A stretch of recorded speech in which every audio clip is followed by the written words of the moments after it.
All right, here we go again. It's another week of man. I don't even know what we're gonna call it. We're gonna call Fannon Live with my man Drew Titan in the building. We might have some other people roll up in a little bit later, but we're gonna chop it up. I can't see why I cannot see this.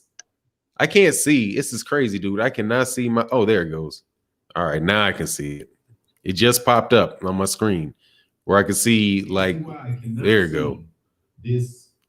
All right, now I can see because I can see everybody. I don't see anybody in the chat. I don't see anybody's chat's name. This shit is running. Oh, there you go. Here's the chat. The chat is now popped up. Dre's finest in the building. What's going on, man? Damon Wester in the building. Black Alpha, Unknown, Miami Snoopy, Adrian Vent. What's going on? Salute to you, sir. Kareem E. Banks. Good morning. B&B Boxing News. Salute to you. Stephen Lamont Hawkins said, happy Sunday to the panel OGs and to the chat. Finna smoke before the kids wake up. That's what's up. Crush the legend in the building. Marlon So Icy Sims whooping people down there in that lightweight division. Lonnie DiCarlo in the building. What's going on? Dre Day. What's going on to everybody else in the chat, man? What's shaking with you this morning, Drew Titan? Well, everything is great, man. You know, you have certain epiphanies in life, man. But everything is great, man. Great night of boxing. Great night of boxing last night, man. And I was just sitting there, and I was sipping on a Corona for the first time in like 8 years last night. A Corona with lemon. I forgot how much I like it, but I think I treat myself to a Corona with lemon maybe once a month. It's pretty nice, man. Everything's good. That's very sensitive of you. That's very sensitive of you. Line on it, huh, dog? Boxing out the great state of Texas. What's going on, sir? Man, what's up with it, brothers? What's going on? Man, I'm happy, man. I'm good. Glad you're here, man. Early in the morning. Sorry to wait. I know you ain't an OG, young G. Don't want to get y'all. I know it's tough to get y'all out the bed. Y'all digging yourself up out that coochie this early. I know it is. Man, I actually went to sleep early last night. I don't know why I was drained yesterday. I watched that fight, and after that fight, it's like I was drained. I went straight to sleep. I was up. I got up by 7 o'clock this morning. Oh, that's what's up. Shit, I went to sleep in that fight. God, that motherfucker killing me. I was like, that King Tug fight was better than the Lubin fight. Man, Jaron motherfucking Ennis. Yes. Jaron Ennis. Jaron Ennis look great, dog. He's gonna be a problem. Ooh. Mm-hmm. While I was watching the fight, I said he gonna knock him out by the 56th round. Oh man, great fight. So hey, but stay ready, man. Tell them how to get you, man. How to contact you. Man, email, y'all can find me right here on YouTube and Instagram and Facebook at Stay Ready Boxing TV. It'll be easy to Google me. All of them gonna pop up, but for sure to find me, just type in Stay Ready Boxing and I'm gonna pop right up. You're gonna see me. Can't miss me. Yes, sir. So, man, let's talk about these fights. It's people kind of slowly getting in here, man. Let's get to the main subject we're gonna talk about is this Derek James interview with 78 and Black Fight Fans. You guys get a chance to see that? I did not. I saw it after the fact, and I was watching the fights. I said I was gonna watch it after the fights and went to sleep. No, I missed it. Of course, I was on the plantation. So you okay, so we won't get into it. I'll just ask you like the questions, man. I just ask you like the questions. We'll talk about that later, and I'll ask. Oh man, you know what? Blood boxing. I'll send blood boxing. I didn't send Blood a link. Because I don't know, I got to make sure Blood can't come consistently all the time. And I'm trying to find people that can be here all the time. And plus, switch up the panel for a little bit. There's a lot of really good voices. You know, Blood is definitely a great voice in the LDBC and in the boxing, world in general. But there's some really good smaller channels that I want to make sure people get an opportunity to hear You know, so because you guys can go over to Stay Ready Boxing, you can go over to Drew Titan, you can go to BFTB's channel. And well, BFTB is getting a little tougher, you know. BFTB is turning into a bit of a star. He's over there with 230 people and shit in his chats, just still murdering. He got so many people in his chats. He's actually behaving himself. I was shocked. You know, he waits a whole hour before he cusses people out. Yeah, BFTB doing his thing. But anyway, Stay Ready Boxing is a great channel, man. And Drew Titan's a great channel. So I want to make sure you guys get a chance to hear what they think on a regular basis, man. Share the stage, not ball hog it all the time, man. Michael Linton said, hey, you're a YouTube member. Thank you so much, man. Thank you so much for your support. I got to get a better gong thing, man. But thank you so much for your support, Michael Linton. And I definitely have been seeing you in the chat, man. Let me make sure that I also leave another comment, Michael, so I can get you a wrench. Because I got to make sure with members that I also give you guys wrenches so that you never have anybody that tries to, you know, block you or do something like that. So thank you so much, Michael Linton. Mr.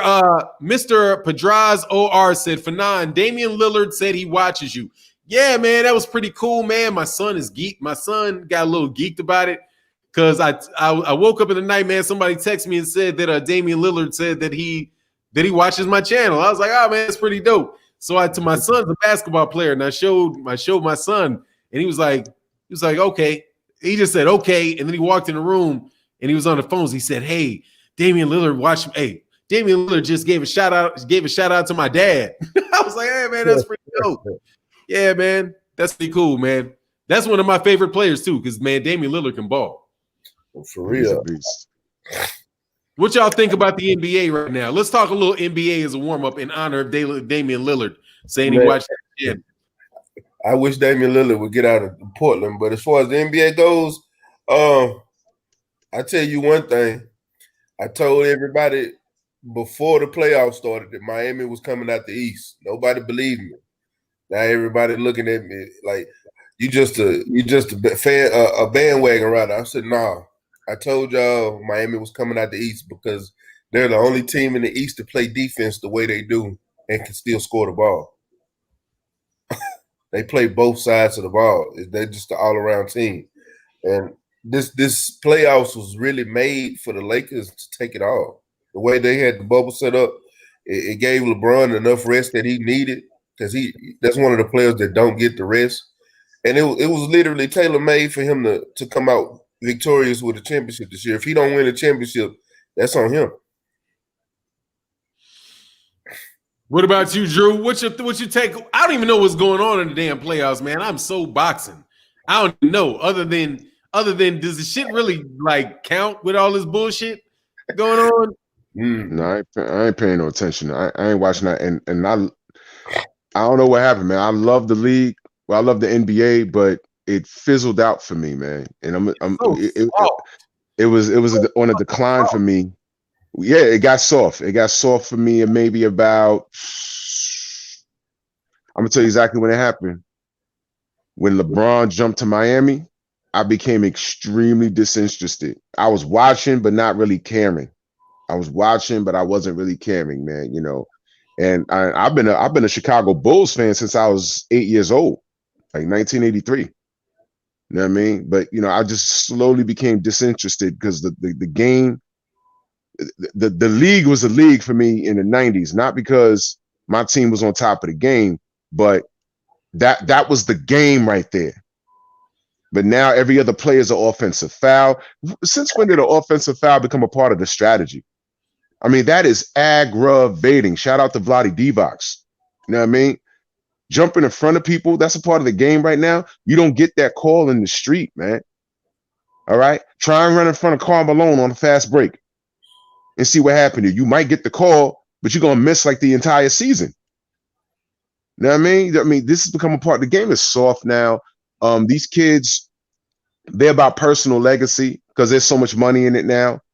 And there's no such thing as a franchise player anymore. These guys get drafted, they come in, they play for a team, maybe 2-3 years, 4 years tops, and they get out of Dodge when they don't get the results that they want.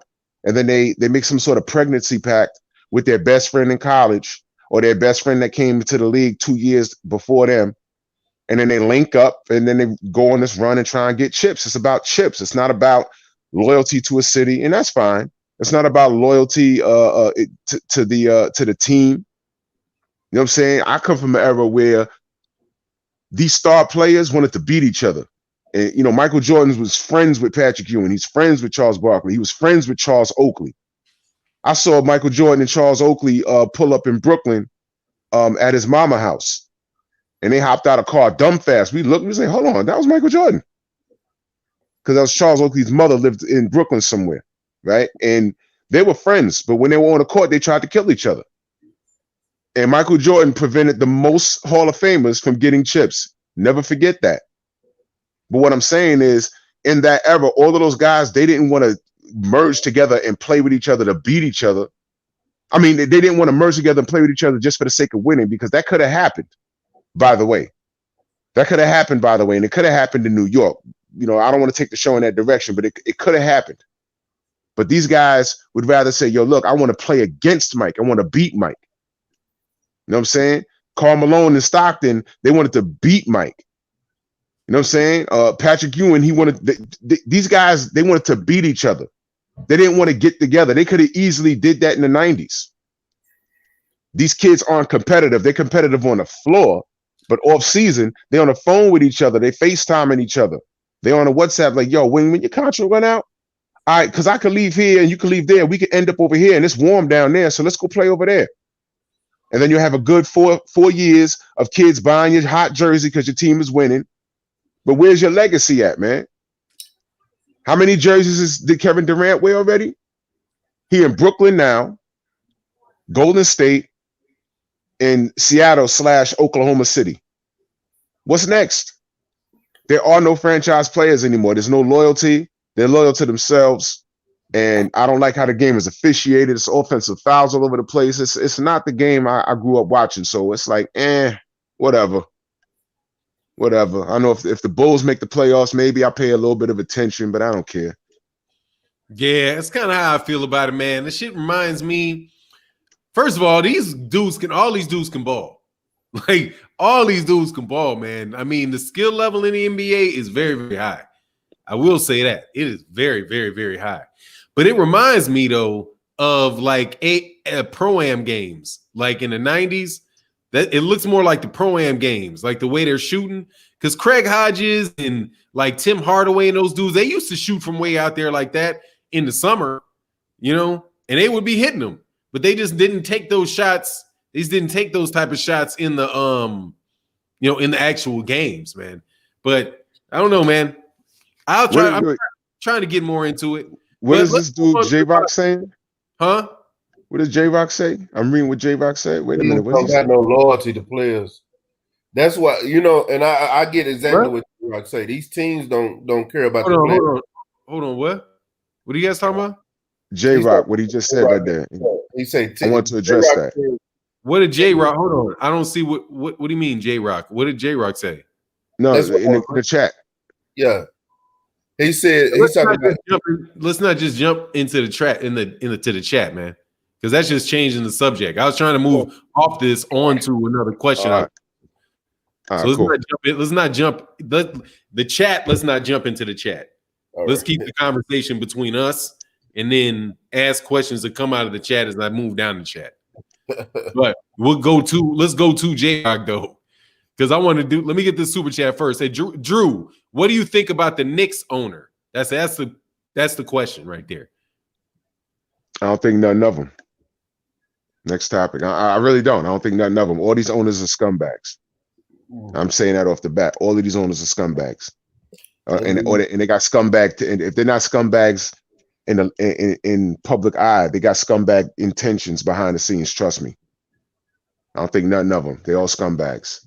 That's what's up. J-Rock said, no team don't got no loyalty to players, so why people have a problem with these dudes taking their own careers in their hands? I don't know, man. We ain't gonna get into a long basketball discussion, though. We're gonna kick it on. We're gonna move it on to the boxing. So first thing, man, stay ready. Jaron Ennis. Man, what you think about his fight, and what do you think he is in the welterweight division? Man, I was just to sum everything up before I go into any kind of soliloquy, man. Jaron Ennis is the next big thing at welterweight. Period.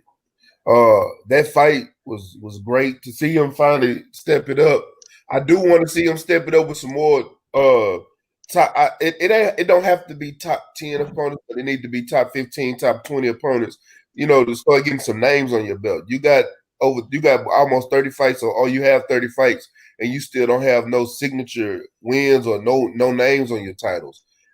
But you're pushing the line with your record. I want to see him start fighting guys like Jamal James, Ray Robinson, hell, Josh Kelly, Sergey Lipinets. You know, I want to see him fight some of these guys. I know he can beat every one of those guys, but I want to see him fight them so he can start getting some of that cachet on his resume. And then when he calling these dudes out, it don't look like he's just out there saying somebody's name. I want to see you start getting some of these top, even though you're ranked. I want to see you get some of these top guys. I would love to see him fight Shawn Porter right now, or Terrence Crawford, Virgil Ortiz. I would love to see those fights right now. You know what I'm saying? It's time to start seeing some of those names on your resume. But as far as that fight last night, man, just watching that fight, that guy had nothing for him. Period. That first round, you seen Jaron footwork had the dude out of place all night long. I'm talking about immaculate foot placement. Dude was out of position. Every time he threw something, he was getting caught. And even when he wasn't throwing, that jab was right in his face all night. That jab had his head snapped back. Every time he throws something, he getting countered with an uppercut, countered with a right hook. That southpaw stance was killing him. He didn't know what to do. Then you start looking. He had, I think it was the third round. He had a decent flurry in that round, but it wasn't nothing to really sit back and say, oh, he did something. But it looked all right.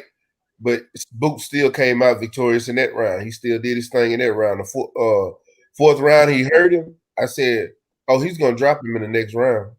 In the fifth round. I said, he's going to drop him in the fifth round. I said, he's going to get a knockout next couple of rounds.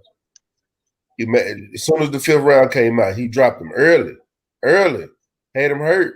And dude was backing up. I said, oh yeah, this is not for the last long. He wanted to fight him after the round. I said, oh yeah, you get knocked out quick. Came in the sixth round, and Boots just went to work and got him up out of there. The ref said, no mas. Stop the fight. Stop the motherfucking fight. That was a beautiful fight, man. I'm not gonna lie to you. That was the best fight of the night, even compared to the ESPN card. That was the best fight of the night. Who was on the ESPN card? I don't think I saw the ESPN card. FA fought last night. Who? FA. Oh, Ajabe? What happened in the fight? What happened with Ife? Man, I haven't finished watching it, but because it's boring as fuck. Oh my god. Oh man, but I tried, but oh my god. It's one of those. It's a sleeper. Michael Linton. Oh, there you go. There's Michael Linton. He said, yeah, he came in overweight too. Hey, so what's your take on Jaron Ennis? Though, stay ready as far as like, you know, where would you rank him? Where would you rank him in the welterweight division? As of right now in the welterweight division, just because of resume, if we're talking pure skill, just skill. Like if you just like him fighting, who you think he could beat, like that, yeah. I rank him top three in the welterweight division. Behind who? Behind Errol, Spence, and behind Shawn. But the reason I say Shawn Porter, because I think if him and Shawn Porter was to fight, Shawn Porter would rough his ass up. I don't think Crawford can beat him skill wise, because Crawford is too short, and Crawford, I think if he got into a fight with Crawford, you're looking at Crawford trying to get inside of a counterpuncher. And if you got inside of his box, I think I really think Jaron Boots have his way with Crawford, because Crawford is going to be on the attack, and Jaron will be able to move around and counter him all night, making him move back, and then he's going to have to get inside of the jab. He's too tall, he's too rangy, and he's able to manage the distance very well. So I don't think Crawford can beat him skill wise. Now, being a veteran and being a smarter fighter at this point in his career, I think Crawford can get him. But as far as skills, no. No. In a fight, though. In a fight, I'm taking Boots. In a fight, I'm taking Boots. But I said it before. I said it before this fight. I think Boots can beat Crawford. That's big. That's big. And that works because he's so damn big. Yes. That's he is a big ass welterweight. That's for sure. I think he can beat Manny. I think he's sharper. I think he beats Manny too. Yeah. I think Manny. I think he beats Danny Garcia. I think I think he gets rid of Keith Thurman within 6. And I'm not taking that. As much as we talk shit about Keith Thurman is a damn good fighter. But I don't think he's skillful enough to mess with Boots Ennis. I think Boots can get him out of there within 6 to 8 rounds.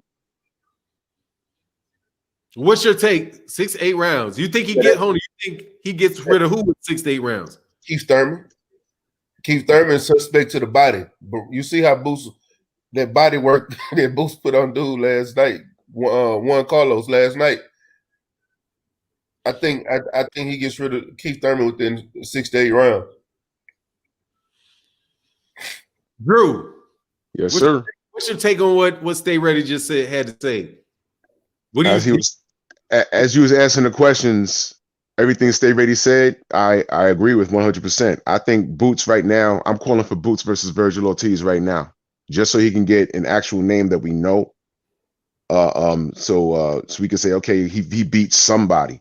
Then after that, I would call for Keith Thurman, because Keith Thurman is looking for smoke right now. I mean, give it to him. But if he's looking for smoke right now, I mean, let me see where we at. We go December. Why not make Keith versus Boots in January? Why not? I'm with that. Boots versus Keith in January. Keith is still, I hope his ribs are healed. So getting the camp right now, Keith, because I know he about 205 pounds right now. Work that weight off so it's not a fat camp. I'm calling for Boots versus Thurman right now. That'll be his welcome in party. And Boots is a problem, man. Boots is a problem, man. I mean, he beat a guy he definitely was supposed to beat last night, but if you're talking about skill set, man. I mean, really, who's doing what he's doing at 147 right now, outside of Errol? And I do think Shawn Porter. Shawn Porter's a rough and tough, put his head in your chest and try and make it a dog fight. But Boots got some body work, man. Boots got some body work. I saw that. You see that uppercut? Holy mackerel, man. Holy cow, man. That Shawn get up in there and try and do that. I'm sure Shawn saw that last night. He probably looked at his father and was like, Dad, see that right there? We're gonna have to do something different with this guy. All right. Boots is different, man. Yeah. Boots is different. And I'm picking him. I'll pick him over Bud. And I know people think we're dumping on Bud. No, I'm just talking about stylistically. Boots is a problem. It's not only Bud I'm saying he'll beat. Say again? No, I was just listening. I'm saying you just talking about style. Yeah. That what I saw last night, that was pretty scary. I was like, oh my gosh, man, that's crazy. And I don't think Manny's, we already know Manny ain't gonna want no smoke with Boots. If he looked bad tonight or last night, Manny would be like, all right, give me him. Let me stop him before it gets going. Because if you can stop a kid coming up that is getting a lot of praise, that's something you can put on your resume. But Manny saw that last night. He's ignoring Boots, and his fan base is like, who's Boots? He ain't do nothing. Okay. All right. But you know what? Right now, I think it's time for Boots' next fight should be against if it's not going to be a household name, it's going to have to be a name that a household name came up off of. So that's why I'm saying Virgil Ortiz right now, just for now. But if Boots could jump right in the ring with Keith Thurman, let's get it, man. I was really impressed last night, man. That was incredible. Really impressed. Question for you, Drew, and for you, Nan. If Boots was to fight somebody like a Josecito Lopez or a Jesse Vargas right now, would anybody look at that fight and be mad at it? Because I would look at it like it's a step up fight, me personally. I would say it's a step up as far as, like I said, it's someone we know.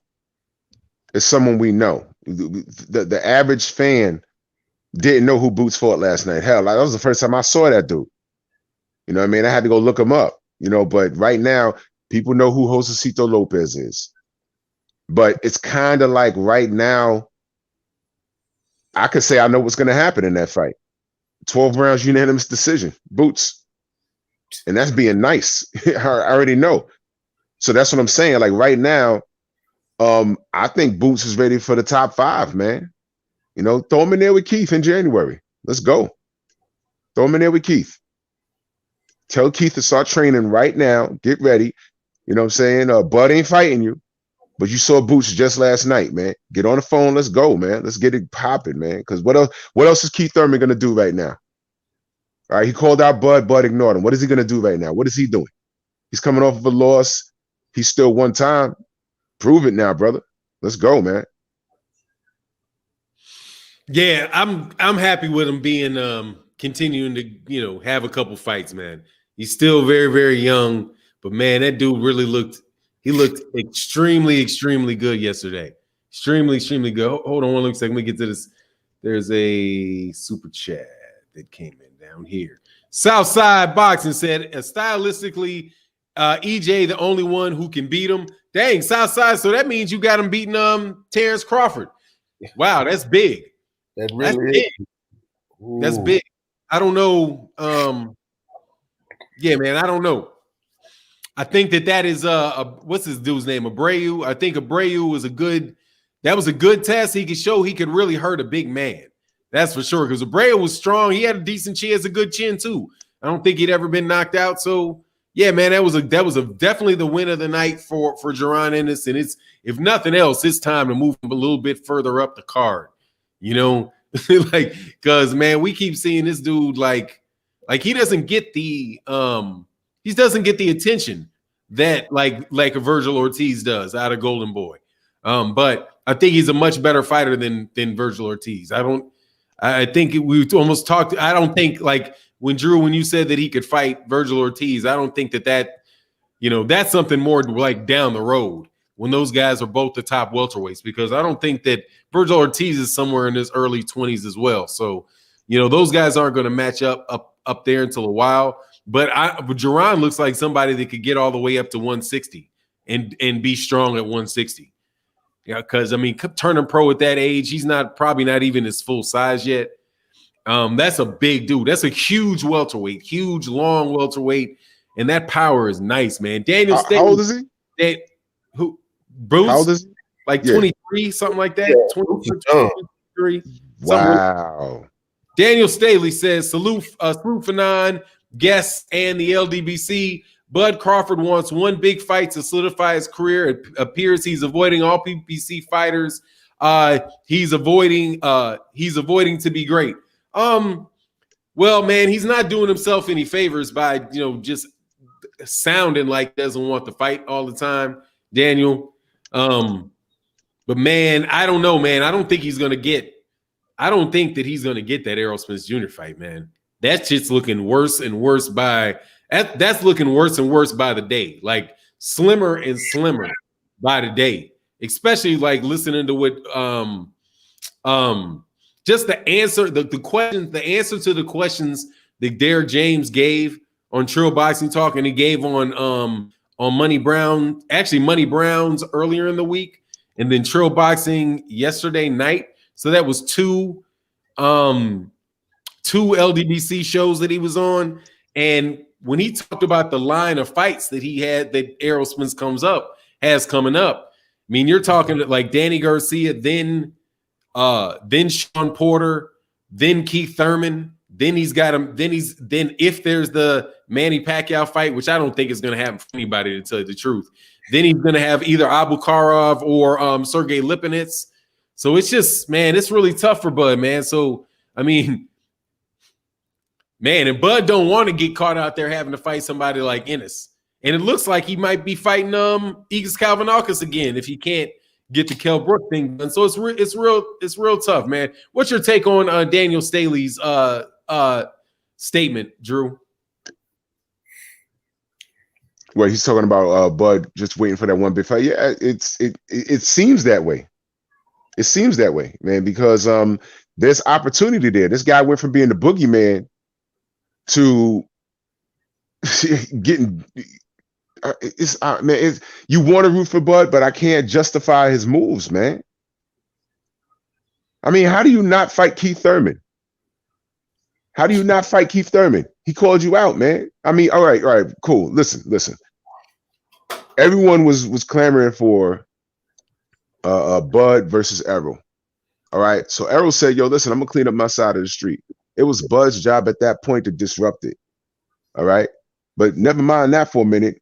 He did tell him, yo, 60-40, we make it happen now. Bud said no, 50-50.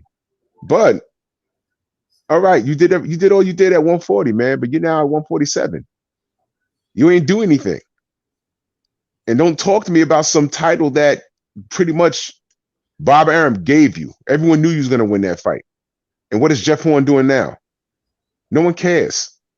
Come on now, Bud. Bud, just stop playing with us, man. You looking like a one-trick pony right now. At 147, you're looking like a one-trick pony. That's tough. What's your take? Stay ready. It's one of the. I've been saying it for a minute. Bud is not. Bud is that he's just not fighting nobody. Point blank. It ain't even just people on the PBC side. It's plenty of fighters at 147 that he can be fighting. Period. He's not fighting nobody. Fighting Kavalauskas and you know what I'm saying. I understand that's your mandatory, so I'm not gonna take nothing away from you on that. But Amir Khan, man, Amir Khan, you could have fought Kell Brook then. You have Kell Brook already said he was gonna take the 1.5. So what's the hold up on the fight? That's a decent fight for you, but not fighting Keith Thurman, who's calling you out, and then you want to say, well, he didn't want to fight me when he had the belt. It ain't about who he. It's about legacy. It's about legacy. All these guys are fighting each other now, and you can be a part of that. Shawn Porter called you out, and you saying Shawn Porter is a gatekeeper. Oh. No, y'all, yeah, go back and watch that live with that dude Benny. They were talking about how he's. They said Shawn Porter's a step up fight for the belt holders. Jesus. That's exactly what they said. And I'm like, I thought that was your homeboy. That's your whole part about you not fighting him is that was your homeboy. You know, and that's irritating for the boxing fan because you sitting here, we're wanting to see you take big fights, but every time one of these big fighters call your name, you got something bad to say about him because all you want is Errol Spence. So you decide you don't want to fight nothing but bums. Even Gary Russell fighting better competition than you when he's fighting his mandatories. Because at least he's fighting somebody that worked their way up the chain. He's not fighting nobody. He's not fighting nobody at all. And that shit is irritating to a boxing fan, man. It is. Tay Brown says, good morning, fellas. Have a blessed day. Thank you very much. Much love in that super chat, Tay Brown. Thank you for that. You have a wonderful day as well. Damon Wester said, let's hold the Hall of Fame speeches for Boots. Not impressed with all the bum bashing. Bud schools this kid and everybody in the PBC. Facts. Spoken like a true Nebraskan. That's what's up. My thing is, hold on, man. Hey, hold on. Hey, real quick. What I'm gonna try to do, because I gotta get out of here on time today. So what I'm gonna do is, like, just generally speaking, like, if we don't like respond to the stuff in the chat, and then I'll ask a question and I'm gonna try to get like maybe like 30, 45 seconds and get through as many people's questions as we can. And so if we don't cut across each other, we'll probably get it cool. You know, we'll get it through. When we switch, if you got a question that you want to ask, you know, then, you know, just throw it in there and we'll get to the question too. But we try to make the conversation flow. Cool. My apologies. Cool. Hey, no worries, man. It's first time on the show. It's all good. Damon West. Okay, so yeah, Damon. Yeah, man. That's why I say I want to see him fight some other dudes. We don't have to worry about him, Damon. But here's the good thing: we don't even have to worry about him fighting Terrence Crawford, because Terrence Crawford won't fight Ray Robinson. So Jaron Ennis might as well start calling him out now. He ain't getting a fight. he ain't about to fight him, dog. So you don't have to worry. Ain't nobody confused that fight might happen. Todd French said, we all know Boots is ready and everyone else knows it as well. But the question is, how much bureaucracy will Boots have to go through to get the fight he needs to progress? I love the show, LDBC. Yes, much love in that super chat. He's going to have to go through the same amount of bullshit everybody else is. So that means a lot. And especially in a very, very packed 147-pound division where you have like everybody there, man, that's tough. I think he's next up. Like all those dudes are gonna go before Jaron Ennis gets to fight for them titles. But Josh Taylor got an ass whooping coming. Jose Ramirez got an ass whooping coming. Virgil Ortiz got an ass whooping coming. Pretty much everybody moving up to 147. If Jaron Ennis can stay at that weight, moving up from 147. They all got ass whoopings. Teofimo Lopez got an ass whooping coming. Like, that's my thing. I think that because he's so young, as long as he can maintain that weight, everybody got to come see him at 147 pounds, dude, and he's going to whoop every one of them dudes. Like, unless he got a Marcus Brown problem, and I saw him get clipped, and he took the shot, right? So, he got hit a few times. But I do understand the hold up, not so quick stuff. But, man, look, dude, that dude looks real special. He looks real obvious. You know what I mean? Michael Hinton said, Bud and Aram don't want to mess the payday up. Like when Manny lost to Marquez, it delayed the Mayweather fight. You know that. Terrence Chavis, man, what's going on? It says, showing my support. Thank you so much. Much love in that super chat. Thank you so much for the support. Bogart Skrilla said, showing love. What up, Fannon, man? I'm good. Appreciate you being here, man. Boxiana, hey, what's up, Boxiana? Said, poor Marcus Brown. Yeah, man, he got laid the fuck out. He got his ass laid the fuck out. But look, man, we got to segue to another question. We are not talking about boxing politics today, right? So it's not no conversations about who's ducking who or anything like that, but just the fight itself. Just the fight itself. Between Gary Russell Jr. and Devin Haney. The fight. Not any did he duck, is it cloud chasing, none of that. It's not that. It can't be that today. But stay ready boxing. Devin Haney, Gary Russell Jr., how does that fight play out in the ring if it were to take place? I didn't think it was going to take place, but if it do take place, I think Gary Russell is a dog, don't get me wrong, but I still got Devin Haney winning that fight on the strength of Devin Haney. Just like I was saying about Boots, Devin Haney's a taller, rangier fighter, managed distance well, and he's a counterpuncher. You know what I'm saying? And it's boxer versus boxer, two different boxing styles. You got Jaron Boots Ennis trying to come inside of a taller fighter that's a counterpuncher. I believe that'll give Gary Russell work. Even though Gary Russell is a counterpuncher too, but how are you going to be a counterpuncher? You the shorter fighter, and all he got to do is keep that jab in your face all night. You're going to have to get inside, and I think that's what's going to hurt Gary Russell in the long run, trying to get inside of the taller, rangier fighter than Devin Haney. Yeah, the only thing, what do you say about Gary Russell's always fighting a taller fighter? I hear that, but he ain't fought nobody like a Devin Haney.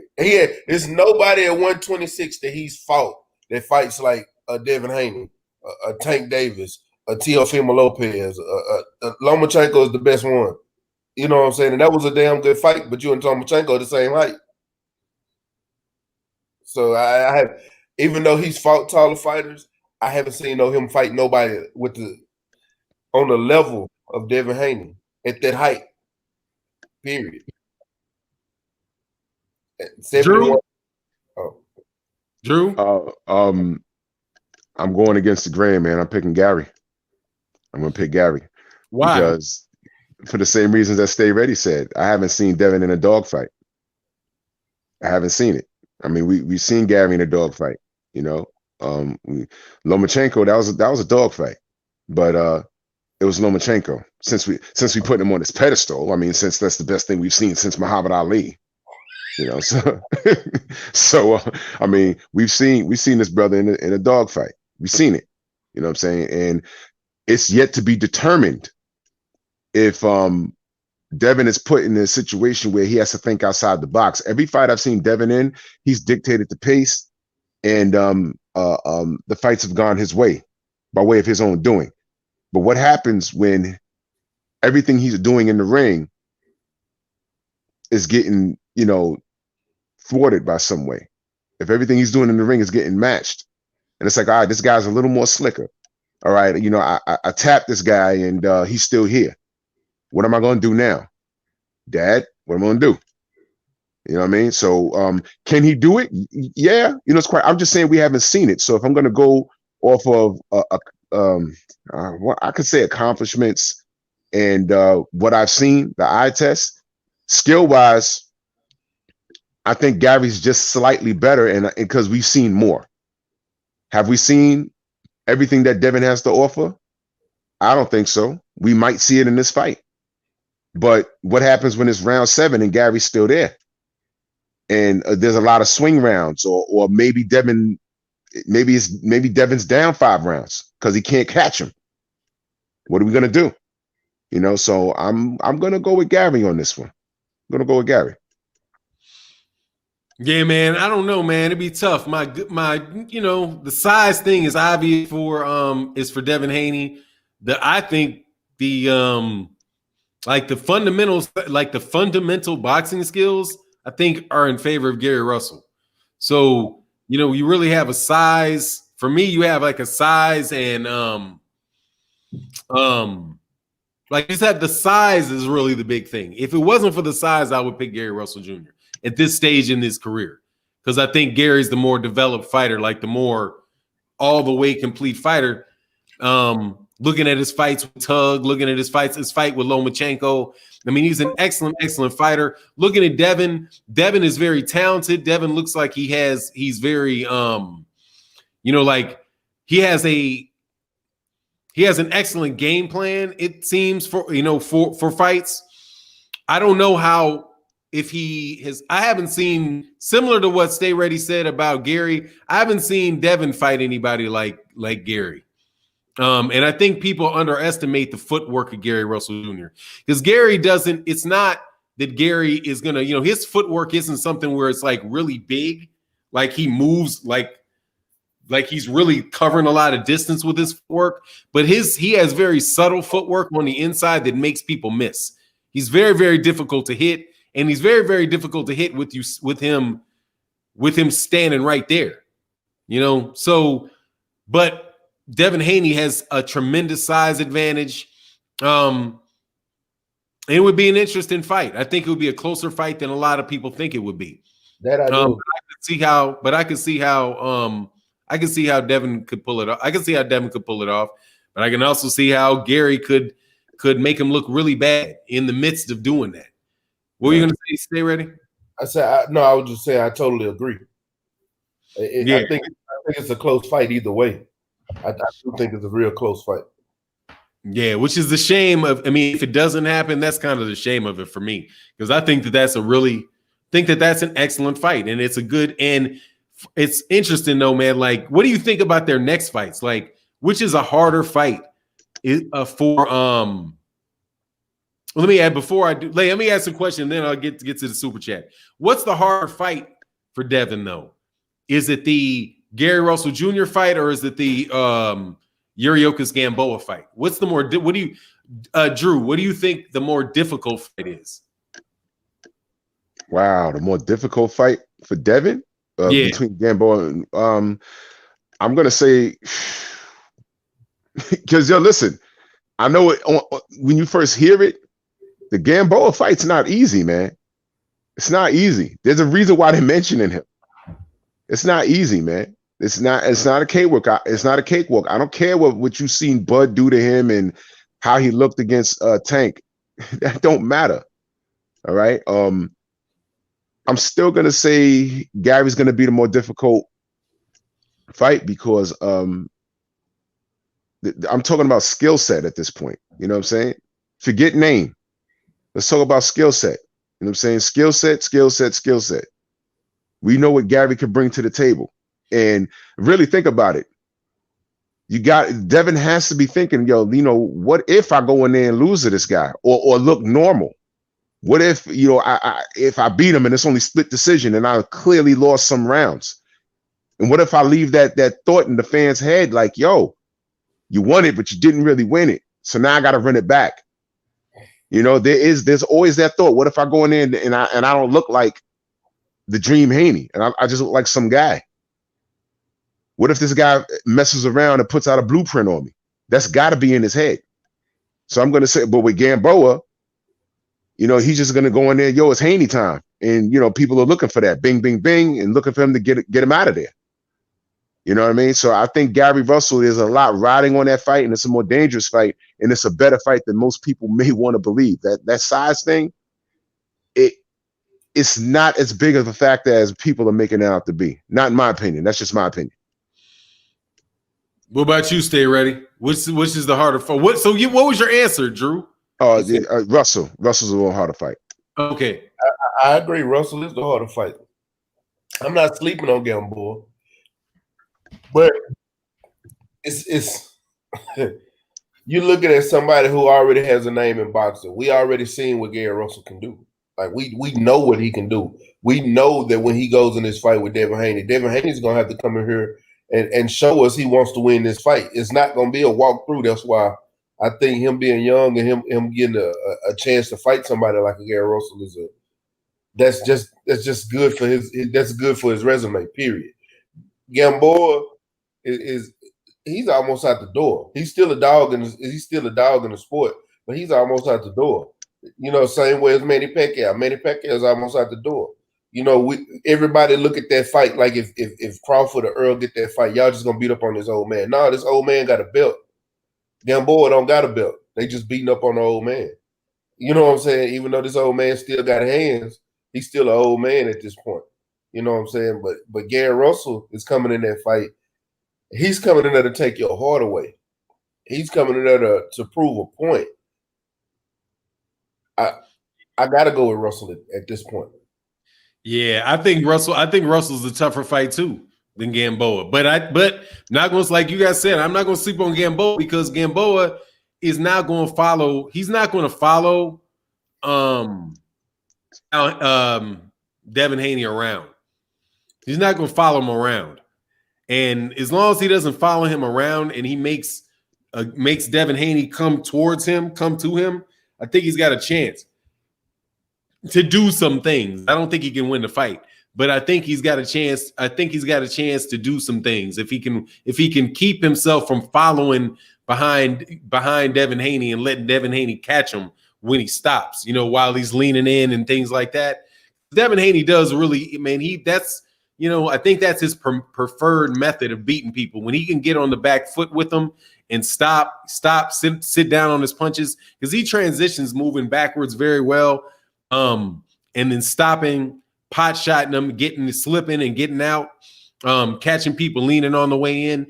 If I think Gamboa, I don't see Gamboa following him around in that way. So it could turn out where Gamboa would kind of look like, I can see how Gamboa could go the distance with Devin Haney. In fact, I think most likely he will go the distance with Devin Haney.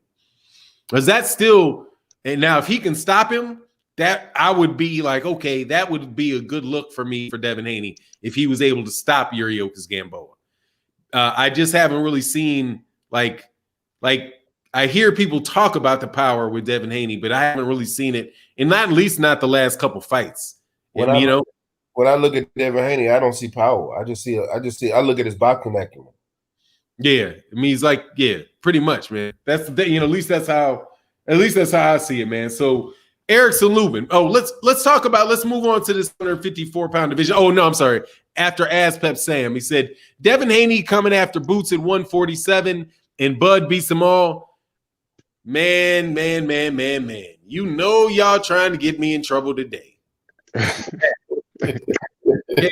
what you're trying to get me in trouble with, okay? But what the hell? Devin Haney versus Boots. You got to stay at 140 till Boots is gone. Got to. Like, you have to. Don't nobody tell me Devin Haney at 147 and Boots at 147. No. That is a terrible fight for Devin Haney. No. Stay as far away from that dude as you possibly can. Dog, that is man. No. He's going to get walked down. It's going to Devin, let me put it this way.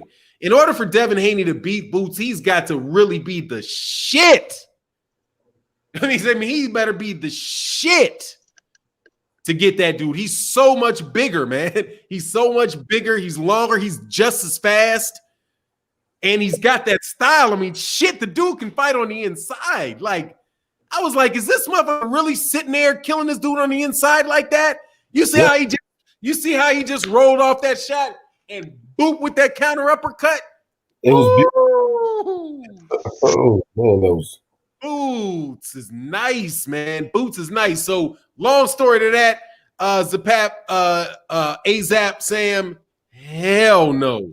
And Bud ain't beating them all, dog. Bud ain't fighting any of them.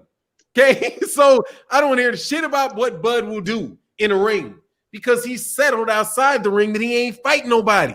So what difference does it make? You know what I mean? He might as well be some dude just undiscovered talent somewhere in the middle of no fucking where, right? For all the chance that you're going to see him fight one of the guys you want to see him fight. Dude, this dude is about to go with Aegis Kalvanakis again. Career suicide, Aegis Kalvanakis if he does not make that Kell Brook fight. He better make that Kell Brook fight, dude. Better. If he fights Aegis Kalvanakis 2, dog, I don't even care. I don't want to see no Errol Spence Jr. Terrence Crawford fight. I don't want to see Terrence Crawford again. If he takes Aegis Kalvanakis, man. No way. No way. So I want to know one Bud fan that could justify Kalvanakis too. Name one. And it ain't as mandatory. Yep. Name one. Who could justify that? I want to see it. Name one. Kalvanakis or Thurman. Name one. Nobody's gonna name that dude. There is nobody out there that's going to sign up for that, dog. But Erickson Lubin, though, at the 154-pound division in that sleeper ass fight. What was your take on that fight, Drew? I like Erickson Lubin, man. I like Erickson Lubin. I honestly think that he took that Charlo fight way too soon. We was all saying it, and the result was exactly what we anticipated. But I like to see that he got right back in there. I'm sure he understands that he took that fight too early, and he's rebounded, and he is who he is. That was a sleeper fight, man. That was a technical fight. It was a chess match. He got into some trouble in round 11. But he kept his composure. He held his head, and then he came back around 12 and almost took Gushy. He almost took Gushy's head off. He almost took his head off, man. Gushy ate a good left hand, man. Gushy got a good chin. I want to see more of him. I want to see him back in the ring, man. That guy's nice, man. That guy could he could ruin a lot of people on the low, on the way up. And I'm sure a lot of trainers saw that. Like, you know what? When I'm moving my fighter up, we gotta avoid that guy, Gushy. We gotta avoid Gushy. But Lubin, man, I was very impressed, man. I was very impressed. I didn't know that he's naturally right-handed but fights at southpaw. I didn't know that. I had no idea, man. I like Erickson, man. I like Erickson, man. This guy, he's the goods. I'm trying to figure out what's next for him, though. I'm stumped. He's the mandatory. He gets the winner of Jamal Charlo Rosario. That was a WBC title eliminator, I do believe, or at least that was. Boy. Which oh my god, man! Let me put a little. It didn't change your whole thought process. Didn't changed up now. Ain't it? Oh man, you see, here's the thing. It's like, here we go again. You know, that's why I said I'm wondering what's next for him, because I know what he's supposed to do on paper. He's the mandatory, but if you're training Erickson, do you run into that fiery building again? And I'm just saying, if Jamal wins, because I don't want to write off Banana either. You know what I'm saying? But does Lubin need more time before he jumps into that again? That's my concern. You know, I was like, oh man, Charlo again, or I mean, let's keep it real. Banana's no slouch. I mean, I'll give him some credit. I mean, we ain't see him beating J-Rock like that, but I mean, it makes you wonder, doesn't it? I mean, what if Charlo wins again? I mean, do you want Erickson in there with Charlo right immediately? Now, if Banana wins, I mean, give it a go. But if Charlo, if Charlo goes in there and steamrolls Banana, do you really put Lubin in there again? I'm gonna go with no. I think he needs a little more time, just a little more. I think he'd have to just let that rock for a second. Don't jump in there with Charlo again. Granted, if Charlo wins, man, don't do that. That's just my opinion. Yeah, that's tough on him, dog, because he's because Jermell Charlo is used to fighting southpaws. So Lubin, something is just missing for Lubin for me, man. Just something is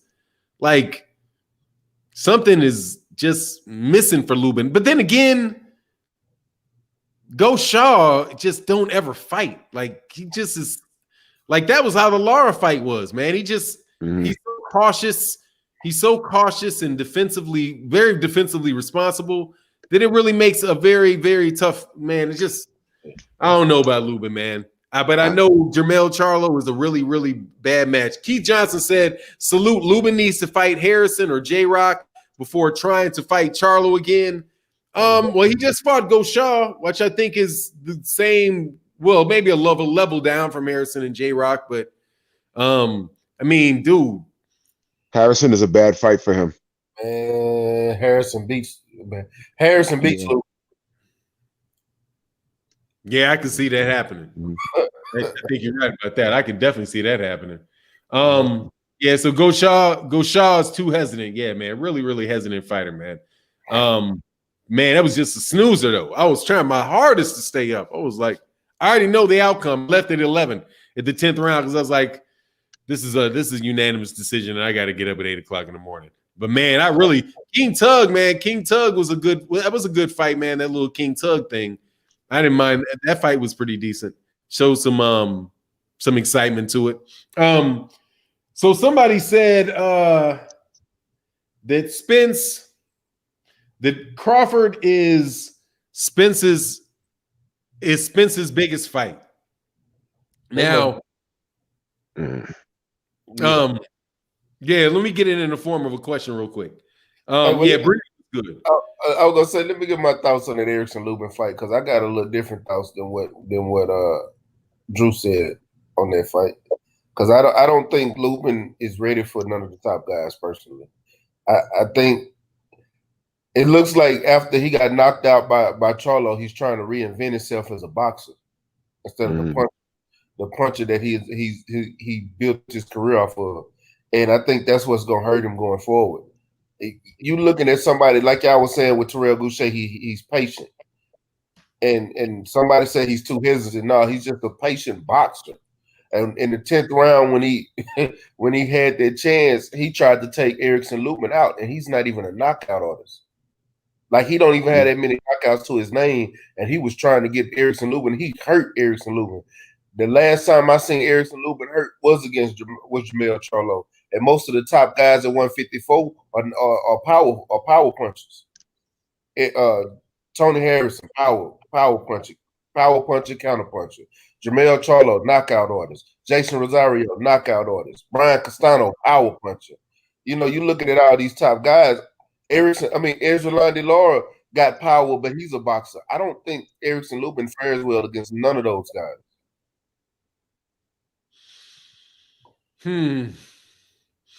I think Erickson Lubin beats Brian Castano.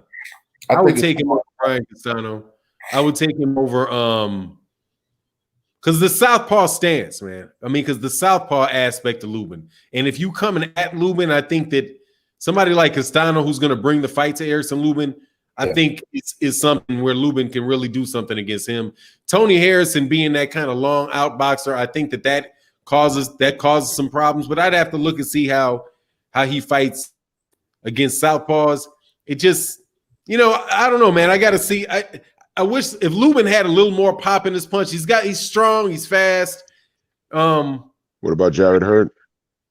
But anyway, the thing that we're gonna switch to is thanks for the response. Stay ready. Thank you. I was gonna skip past you. My bad. Spence and Crawford in the interview on Trill Boxing Talk. Derek James said, "Oh no, let's not do that. Let's do this." BFTB has been making an argument all last week about the pound for pound #1 guy in boxing, and made an argument that Errol Spence Jr. should be pound for pound above. He says #1. I say above Terrence Crawford after his argument about competition. But what's your take on who should be #1 pound for pound? And what do you think about Errol and Terrence? And if you look at the people that they fought. Go ahead. I think it's on Drew Titan. Yeah. Okay. Pound for pound #1. Wow. All right. So based off competition. Whatever you think. It doesn't have to be. That was justification. I was just wondering what your thoughts are. All right, based off of what pound for pound is supposed to mean, pound for pound is anybody that's not heavyweight. What style? If there was a fighter, if this fighter was in any division, how would their style transition in all weight classes from like strawweight to like, I guess, cruiserweight, I guess. I guess you gotta say Errol by that rule. You know, he's undefeated. I looked at what he did with Shawn Porter. It's hard not to factor in the competition. Stylistically, he's faced every I don't want to say every style that I could think of, but I'm looking at what he did.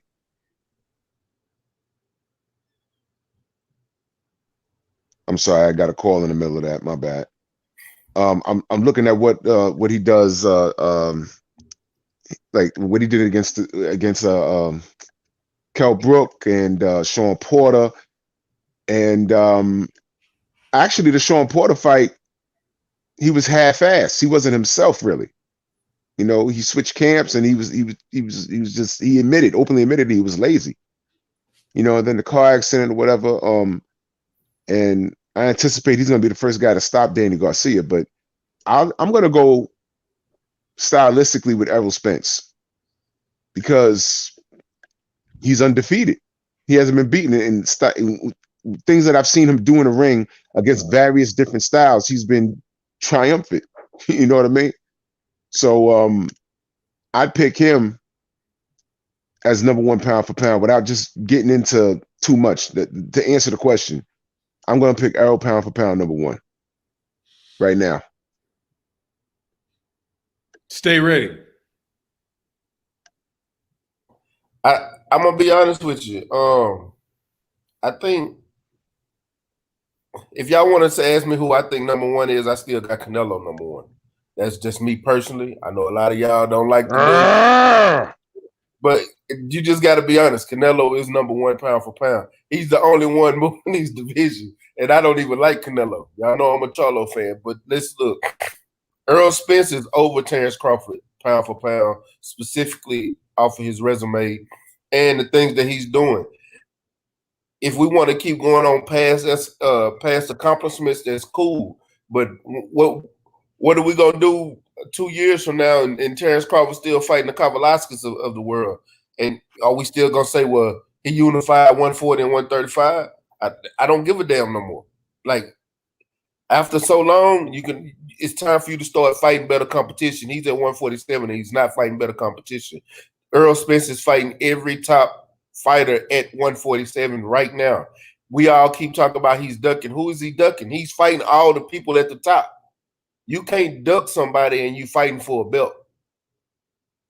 I'm sorry. Who were the last opponents for Canelo? Kovalev. Who did he fight before?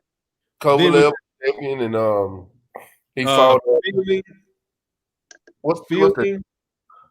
Kovalev, Fielding, and Triple G. Jacobs before Fielding? Yeah, Jacobs after Fielding. Jacobs after, so Jacobs. Yeah, it's Kovalev, Jacobs. Kovalev, Jacobs, Rocky Fielding, and Triple G. Then GGG, and then Chavez, right? So Kovalev, Jacobs, Fielding, Gennady Golovkin, and Chavez. And Spence's last 6 were Porter. Before that was Garcia, Ocampo. Who was before? Peterson. Before Peterson was he won it against Brook. And then who was before Brook? Who did he beat to get before that? Was that not Bundu? It wasn't Bundu. Was that Algieri? Algieri? Yeah, probably Algieri. Yeah, dude. Yeah, like as far as the Canelo thing, I can tell you why Canelo ain't on my pound for pound list. What up? He popped dirty and he ducked. So I got to toss you for ducking. I got to toss you for performance enhancing drugs and ducking. You get the fuck out because he ducked fucking Charlo, so you got to go.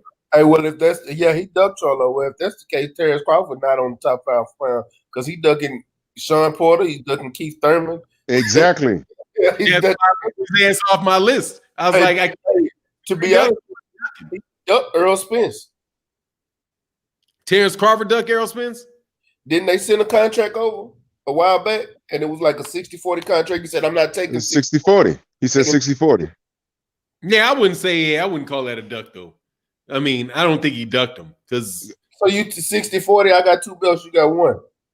Yeah, but Errol wasn't going to take the fight. I mean, they weren't because Errol still had other shit to do. I don't think you could duck somebody. Errol wasn't going to take the fight because Errol had already had other bunch of shit he could do. BBC wasn't going to make the fight. Well, we don't know because if he said, "Yo, let's do it 60-40," I think Errol would have took the fight. Yeah, but Errol wouldn't have been able to take the fight. They weren't going to let him take that fight because what point in time was he going to take the fight? He had the Mike. It was after the Mikey Garcia fight. So then you had the Shawn Porter, which was a unification. Yeah, and that's true. And then you got mandatory and Danny Garcia. So I wouldn't say Terrence Crawford ducked him, but I would just say Terrence. Now there are some people that Terrence Crawford ducked, like Shawn Porter. That's just some straight bullshit.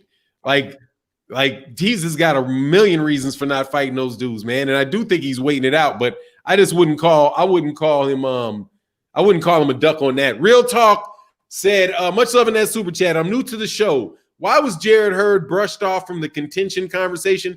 That was because of Jarrett Hurd. Jarrett Hurd is a contender for sure, but Jarrett Hurd got his ass whooped, fired his coach, didn't take the rematch against J-Rock.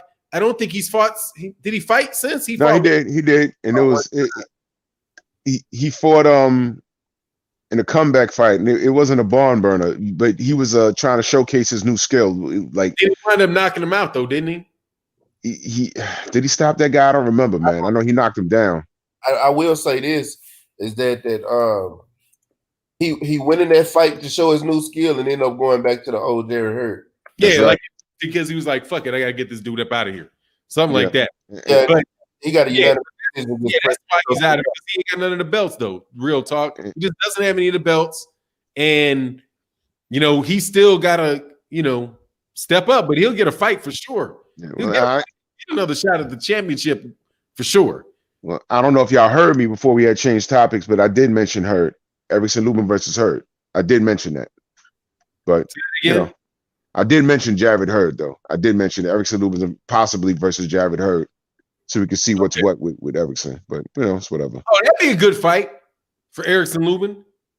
Yeah, that'd be a good fight. I think he beat Jared Hurd. I think he could beat Jared Hurd. What you think? I think he beats Hurd, man. I was, to be honest, I was never impressed with Hurd. To be honest, man, the guy he thinks it's an insult if you don't hit him in the face. So I'm like, how long is that gonna last? And it didn't last. He got that Rocky Balboa defense. I called him the Black Margarito. That's what I called him, man. He'll eat 8 punches to land 1. Yeah, that was crazy. It's like he was waiting to get his ass. He was waiting. That was Kennard Smith said, Hey, you guys, hi, you guys doing, brother Fannon? A guy like Ennis is the perfect client and waiting for your marvelous insight. Hey, dog, thank you. I appreciate that compliment. Jaron Ennis can fight, dog. I can't wait to see what's going on with this dude to continue to progress. That was very entertaining. He saved the night for me. He saved the night. Victor, I think you're going to insult me here, I think. Fannon, you sound like a company man, and you're not that. You know damn well TC is a ducker. Yes, he ducked Errol Spence Jr. Come on, really. Dog. He wasn't listening. Vic, yeah, he's going to get a little dose, dog. Shut up, dog. Just shut up. He wasn't listening. Shut up. You know what I'm saying? Shut up. It's Sunday morning, man. I'm not going to go off on that dude today. I feel like going off, but I shall not do it. I shall not do it. Not today. We're in a spirit of brotherhood. Fuck you. I'll leave it at that. Hey, I'm gonna use that shit. In the spirit of brotherhood. Fuck you. I'm using that shit. Jermell, Charlo, Jason Rosario. Dog, how great is this fight? I'm elated about this fight, man. Man, dog. All right, so first question is who you got in the fight?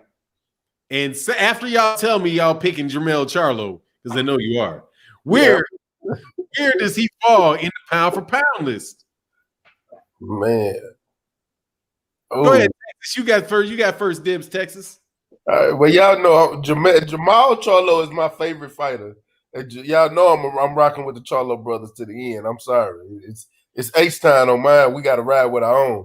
But I gotta say, if he unify 154, like he's got to be top 5.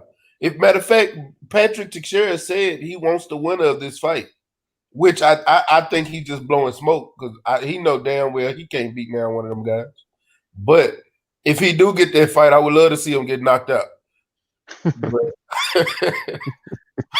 But I got Jermell Charlo. He's got to be top 5, especially if we're going to go on the criteria of ducking and you know what I'm saying and all that. Then yeah, I can take guys off. Gotta go, dog. Here's my thing. Stay ready. This is the rule from. Okay, I give you my channel's rule, like my rule. Fuck it, you can have your own rule. Yeah. Shit. But I'm looking at the last 6 fights of somebody, dog. I'm looking at the last 6 fights because that's 3 years. Anything outside your last 3 fights, dog, I don't think should count because it's 3 years ago. You know, like Gennady Golovkin's still on people's pound for pound list. He ain't done jack shit. How? Well, I looked at it. You know, whether or not he moved up and fought Kovalev, we know that he bought that belt. I know he bought that belt, but I just still look at it like the dude still went up to fight somebody that's a 175 pounder. And he's a natural middleweight. That's 15 pounds he moved up to do. Yeah, because of the fucking computer roll. Yep. And that's why he's not on my list. Shit, he doping. He got busted. He got to get how much of that shit he was on in all those fights. Now I question everything. He got to get the fuck out, dog. He got to get the fuck out, dog. And I like it, man, dog. I rock with him. See, so stay ready though. For real. If it was not for the fact that he's a dope, he cheated. If he did not get busted, I would have him at my number 1 for sure. Yeah, I have to because that can fight. Like he can fight. Go ahead, man. Yeah, I say that's my only thing is just the dope. But yeah, I just look at it. I'm not a big Canelo fan because I still want him to fight Jamal. Y'all know I want him to fight Jamal. He ducking the fuck out of Jamal, and I know personally Jamal want that fight.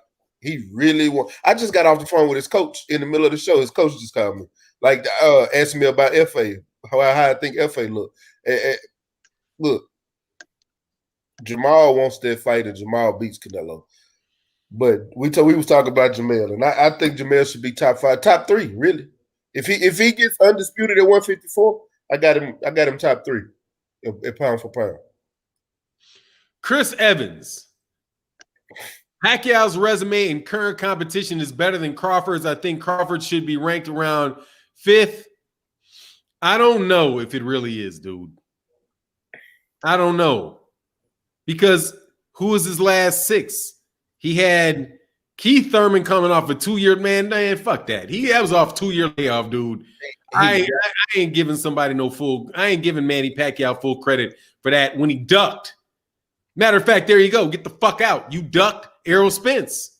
You walked your ass in the motherfucking ring after the Mike Garcia fight. You get the fuck out off of ducking. He looked nervous in that ring too. He was like, now he's trying to fight Mikey Garcia. And that's what he wanted to fight in the first place. Hell no. Of course. He wanted Mike to win and wanted to fight Mikey in the first place. And then we forget, just 2 years ago, he lost to Jeff Horn. Remember that? Like that wasn't that long ago. He fucked around and made Jeff Horn a rock star in Australia, man. They're making a movie about Jeff Horn. He's a legend because of Manny. Wonderful. Man, bust his face up, though. And he gave him that Tyson Fury treatment, let him get all the way through the fight with half his face hanging off. I was like, oh, man, shit, you could have stopped this shit. They could have stopped. How long was that? When did he open his face up? What round was that they opened his face up? He opened his face up in. It was relatively early. Man, he opened his shit up. Manny Pacquiao is one of the more like overachieving motherfuckers. I swear. There is something special about that little motherfucker, though. I will tell you. Do you give him credit for beating Lucas Matisse? Nah. Lucas Matisse looked like shit before that. He got set up. Lucas Matisse was exposed when Danny Garcia got in there and whooped his ass. They were trying to build Matisse as his killer. And then they threw him in there with Danny. On that fight. Danny clubbed him with that no look left. Bing. And that was the end of that. Real talk. What's the chance of PBC signing Canelo? Motherfucking 0. Yeah, he got legal issues that the judge do. No, well, if he signed the PBC, that means he's gonna have to be active. That means he's gonna have to fight twice a year. Hey, I can get this question because I can explain this shit in detail, where other motherfuckers be missing half the fucking story. But that's okay. I will indulge today. Look, this is what happened with Canelo. People got to understand what happened with Canelo. Okay, when first of all, Canelo filed breach of contract, right, in federal court. And then immediately asked for a summary judgment, a declaratory judgment, excuse me. Asked for them to issue what's called a declaratory judgment. What a declaratory judgment is that you're telling the court is going to tell you what the legal relationship is between the parties. So basically they're saying, tell me if I'm out of this contract or not. Am I still bound by the contract or am I out of the contract? So they wanted to let them know they wanted that answer right away. Okay. So that tells you, because they asked, that they're already negotiating with somebody. So who would they be negotiating with? Without a doubt, dude, they have to be negotiating with they're probably negotiating either with Fox or Showtime. If I was Canelo, I'd be negotiating with Fox. Like, can I get a contract with you, directly? But it can probably be in conjunction with the PBC, right? And be fighting PBC fighters, because they're the only people that are really out there doing pay-per-view, and it's not ESPN. But why do I say probably not? Because the reason when it got thrown out of court, the reason that it got put out was funny. And it's like, man, people be in these boxing articles, be writing shit, be like, oh, it's just a typo. Fuck no, that wasn't no typo. That shit was major. What happened? And I don't know if it's come out whether he's refiled yet or not. But this is what happened.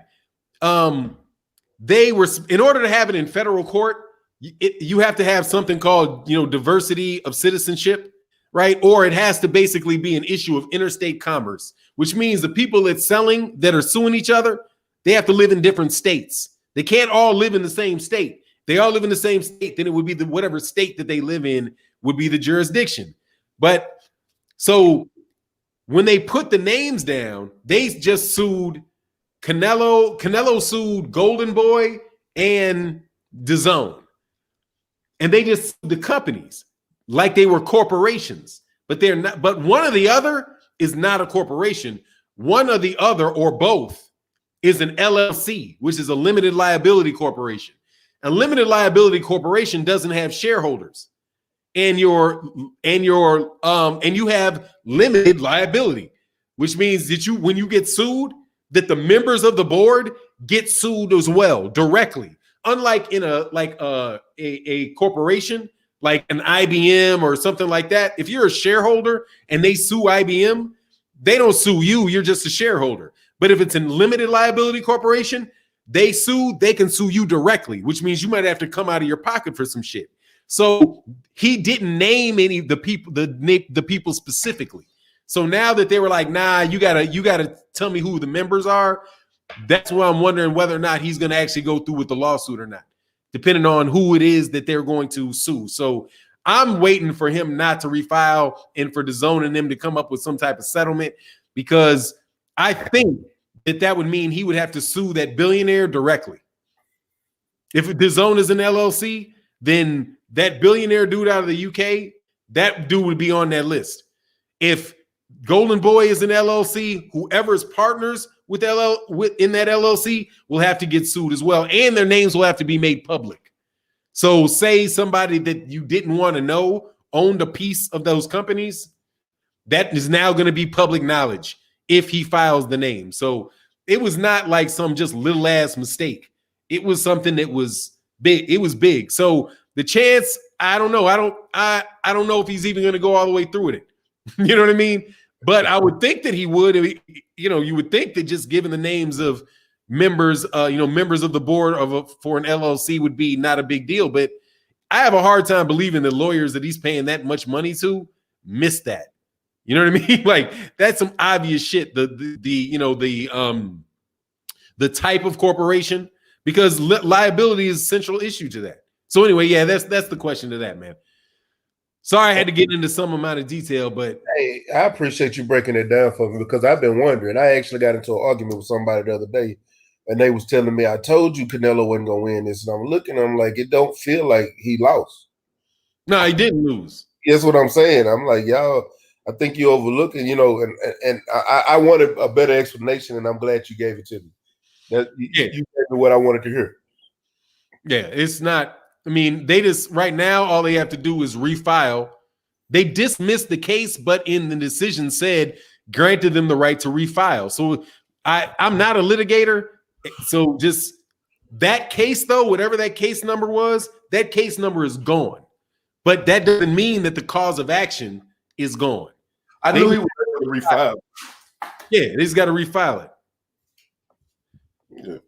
So anyway, yeah, that's it with that. Gravy Davey said, man, I've come to the conclusion drinking and trying to watch the fights is like a DUI. Sipping 1738 had me in and out, but not next week. Oh, you know that, dog. You can't be sipping on a tactical fight, dog. You'd be knocked out, dog. You need your coffee with Gausha fighting, dog.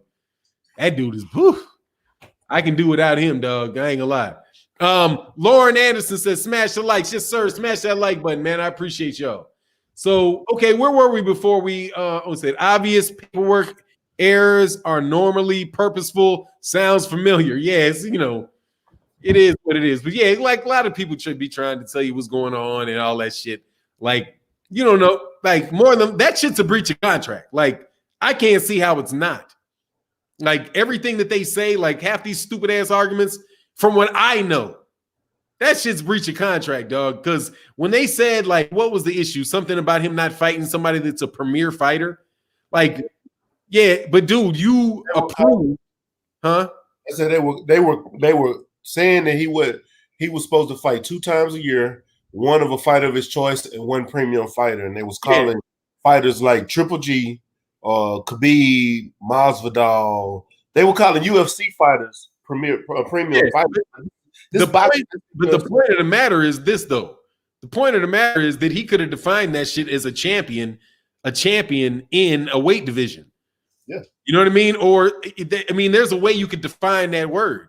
If it's just premium and that's just left just out there, shit, anybody with a fucking belt is premium. Yep. You know?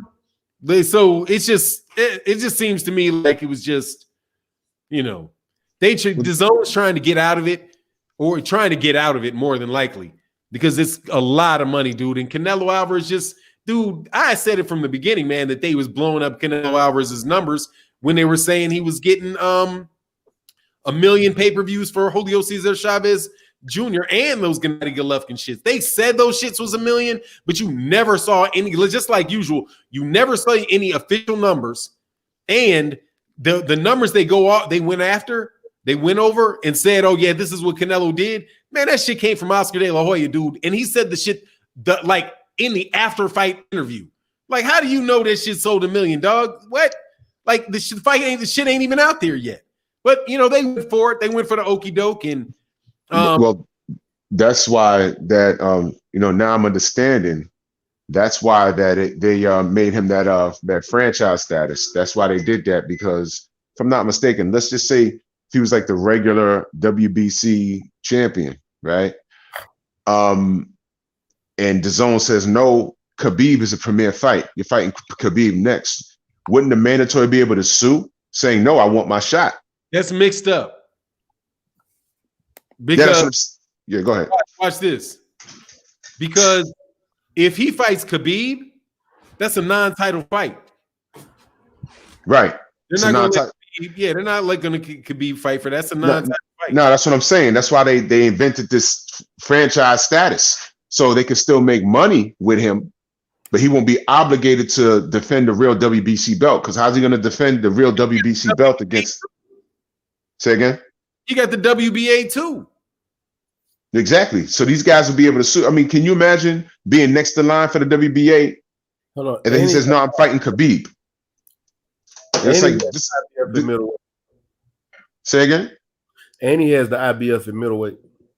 But this is what I'm saying. These guys could sue, but like, yo, I'm next in line.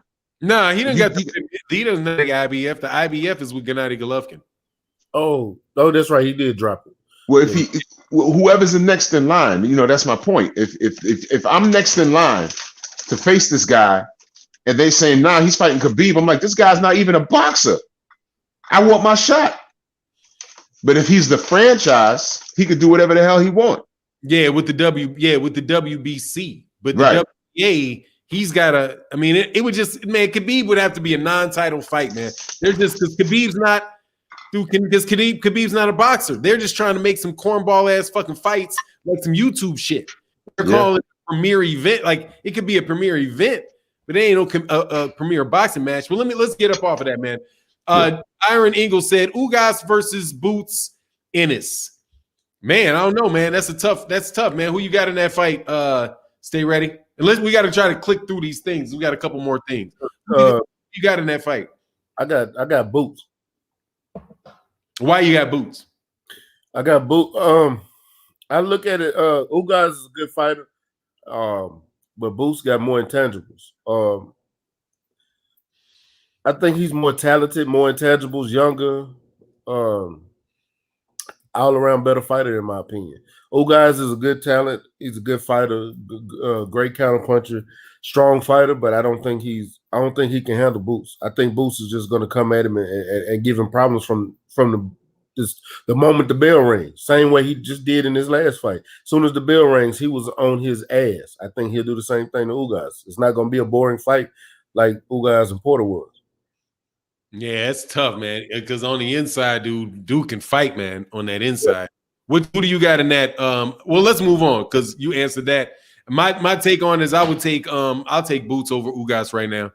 I think he's too big, and I think he's going to hit him with some shit, just a lot of shit. I think he's going to hit him with a lot of shit. Really. I am Ill Will said, what's going on? He says, salute Drew, Drew, stay ready. Boots look phenomenal. That uppercut sent dude's soul out of there. Man, you ain't lying. Gene Dude, I'm going to address this real quick, man.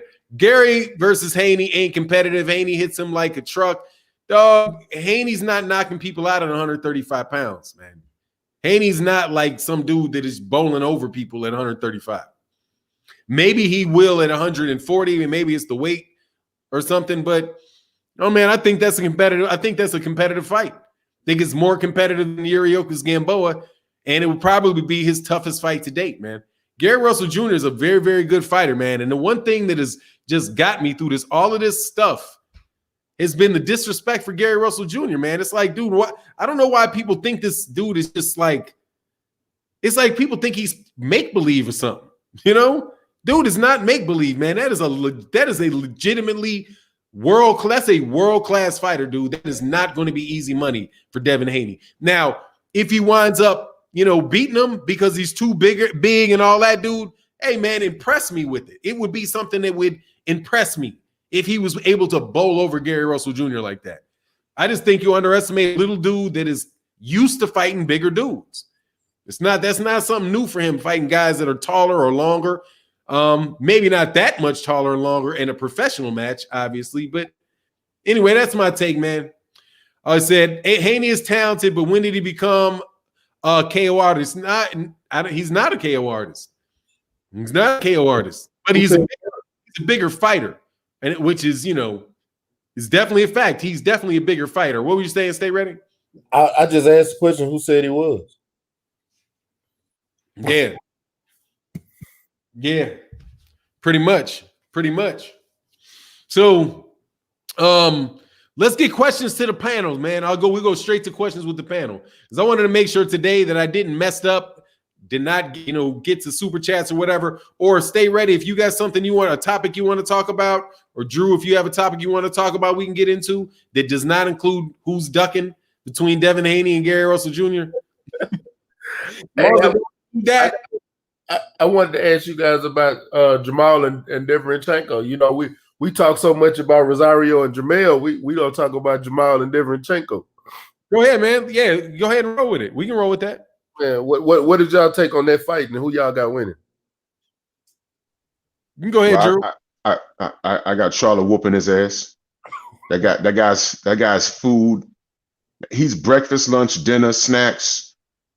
The snack after sex. He's all kinds of that, man. Derenchenko's about to get his ass whooped, and after this fight, you're gonna go back, and it's gonna dawn on everybody. Hey, man, didn't this guy give Triple G a hard time? Now we see why Gennady Golovkin wanted zero smokes. He's going to knock Derenchenko's head into the next goddamn year. He gonna knock his head into 2021. Derenchenko's gonna arrive in 2021 before everybody else. That's how bad he's gonna whoop his ass. This is my opinion. It's boxing. Anything can happen, but off the eye test, this is what I see. All right, Derenchenko, tough guy, European guy, yada yada yada. But Charlo gonna beat that. I honestly think that he's going to make him look like he never had a fight a day in his life. Don't blink. I'm talking about maybe the first 2-3 rounds. Don't blink. Just my opinion. Hey, my man, Clifton Goodwin, man. My bad, Clifton Goodwin, that I missed that. I'm going to go back. Okay, yeah, I missed. Clifton Williams said, yesterday a guy on Twitter said, I hope the LDBC collapse after Wilder loses to Fury. I asked him, was he old media that you guys always talk about? First of all, I talk about media, period.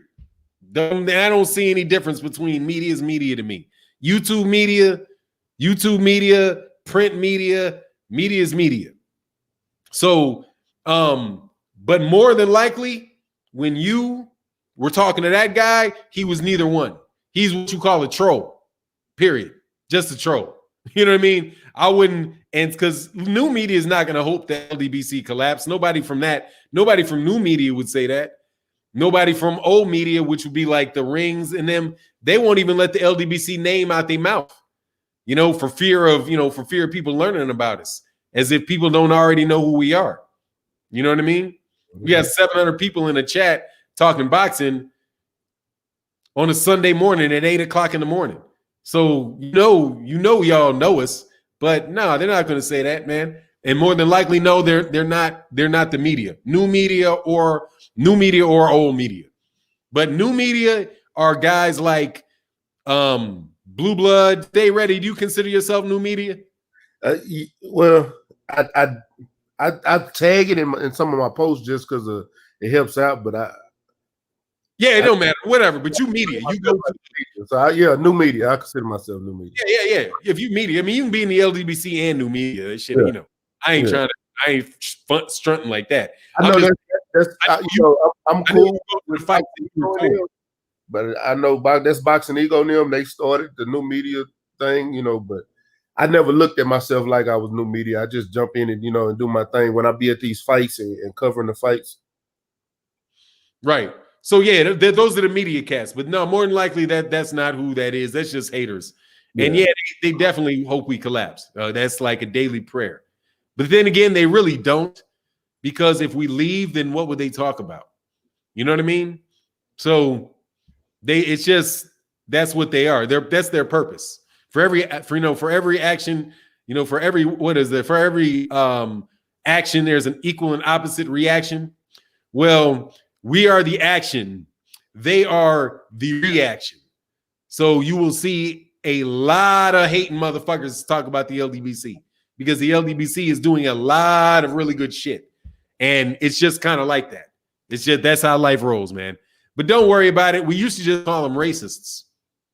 You know, that was the easiest way to talk about them. Just be like, no, those are just the racists that you would call you a monkey and a coon and all kind of other shit like that in the chats. Which I have to tell you, even though, now note this chat, as much as y'all complain, people complain, right? And I want to say this to the channels that complain, that I'll say that you complain about me, even though I know it's probably other people, about, people timing people out too much and blocking people too much. I want to point this out. I've not been called a nigga on my channel in 3 years because I throw you the fuck out. But if I didn't throw y'all out, I would be called one multiple fucking times an hour. So I don't want to hear that. We've been there with that shit. Okay? We've been there. Don't ask me to stop blocking you. No, because you're going to come in here with all kinds. If you're not coming in here straight racist, because you know you're going to get thrown out of here, you're coming in here with some mischief and some bullshit. Trying to start some shit, trying to do some shit like that. People come to this chat because they can be in this chat and they feel like they can consistently talk to people without a lot of damn drama.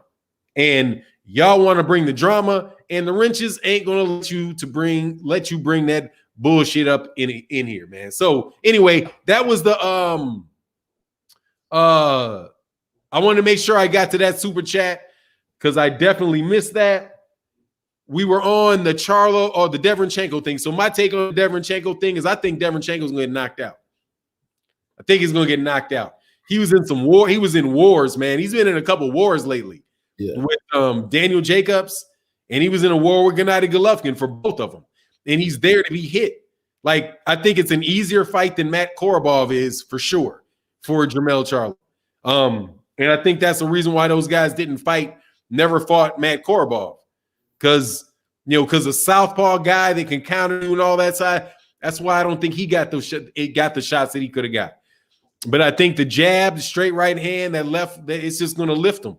The jab's going to lift him. That uppercut's going to lift him. He's got some serious power, man. So I take it, sure.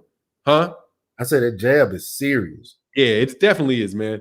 St. Cruz said the LDBC is not depending on any one fighter. We're here to stay. Yeah. I mean, dude, we're boxing fans. You can't get rid of the boxing fans. How the fuck is that going to work? You know what I mean? Like, as much as you fucking don't like it, you need us. Otherwise, you're not going to otherwise nobody going to buy your fights. And Showtime, especially you black fighters, you motherfuckers damn well need us like badly. Okay? You realize Showtime's sent the schedule out to the media, to the print media, and they didn't release it? They didn't release the schedule. Just sat on Showtime's schedule. Probably because of that Paulie Malignaggi bullshit, dog. These media people do not like you, dog. They don't fuck with you. You know what I mean? And you constantly see it, but you want to crawl up next to them. But see, what you should learn is, but you got to learn it the hard way. You got to learn it the hard way. When motherfuckers start putting like duck, what do you call them shits? Duck campaigns on your head. You notice these duck campaigns are getting serious, like real serious. It's hard on Terrence Crawford right now, dog, for all these duck conversations. You can't say Terrence Crawford without saying duck. The conversation's coming up in a couple seconds. You know what I mean? So you're not gonna, you just, dude, Gary Russell Jr. damn near got 3 times more popular off of internet beef. You can't avoid us. You can look like, if you don't fuck with the internet and you're not fighting good fights, you're gonna look really, really bad. So you'd be smart, you know, to act right, number one. But anyway, so yeah, that's my thing on that particular fight. What's your take on it? I don't think you answered your own question. Stay ready. Oh, well, my take on it is I think Devin Haney gonna get knocked out by I'm gonna say about the 8th round. Like you said, that jab is there, that uppercut is there, that left hook is there. Devin Haney is 5'7". He's too short, and he's been in battles. He's been in wars. That Triple G fight, that was a motherfucking fight. I still got Devin Haney winning that fight. That was a fucking fight.